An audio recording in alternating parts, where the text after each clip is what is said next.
Paano magpatayo ng rental property business? Number one is dapat may kilala kang kontraktor na magmamanage ng pagpapatayo ng paupahan mo.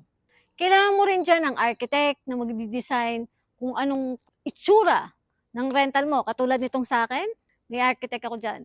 At meron din akong engineer na nag-check sa mga materyales, pumirma sa building permit at siniguradong ligtas na tirahan ang property na to. Dapat din may sapat kang pera sa pagpapatayo nito at hindi dapat sakto yon. Dapat may allowance. Halimbawa sinabi sa'yo ni contractor na estimated 10 million po magagastos nyo para sa property na yan. Pues, lagyan mo ng additional 1 million. Gawin mong 11 million yung pera mo.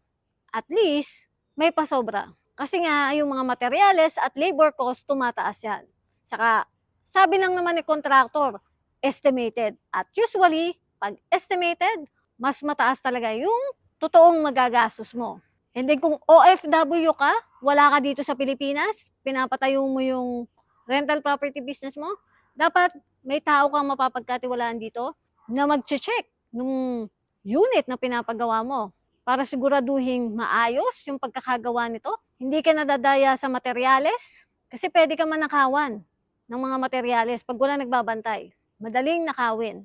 At hindi tinipid yung mga materyales na ginamit kasi may iba-ibang quality ng materyales like yung sa bakal, makapal ba yung ginamit na bakal o yung mumurahin lang na sobrang nipis. Delikado sa pagpapatayo niyan.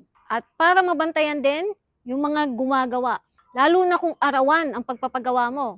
Kasi pag arawan, madalas ang mga laborer, petics yung mga yan. Yosi ng yosi, soft drinks ng soft drinks, panay break. Kaya mainam na may nagbabantay sa kanila. At ikaw din, dapat lagi mong minomonitor kahit video call. Dapat makita mo kung tinatayo ba talaga yung rental property business mo. At talaga bang totoo na may pundasyon na at may bubong na. At least alam mo yung totoo.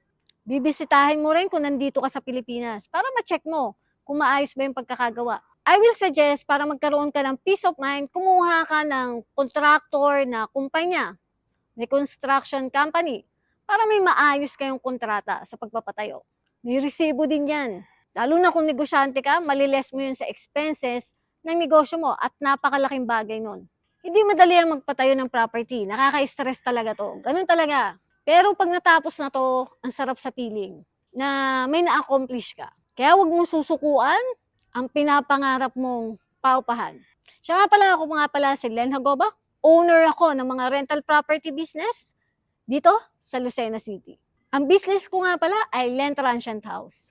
Kung bago ka sa channel ko, palike naman at follow ka na rin para updated ka sa mga bagong ina-upload ko. And comment ka na rin dyan sa baba kung may question ka.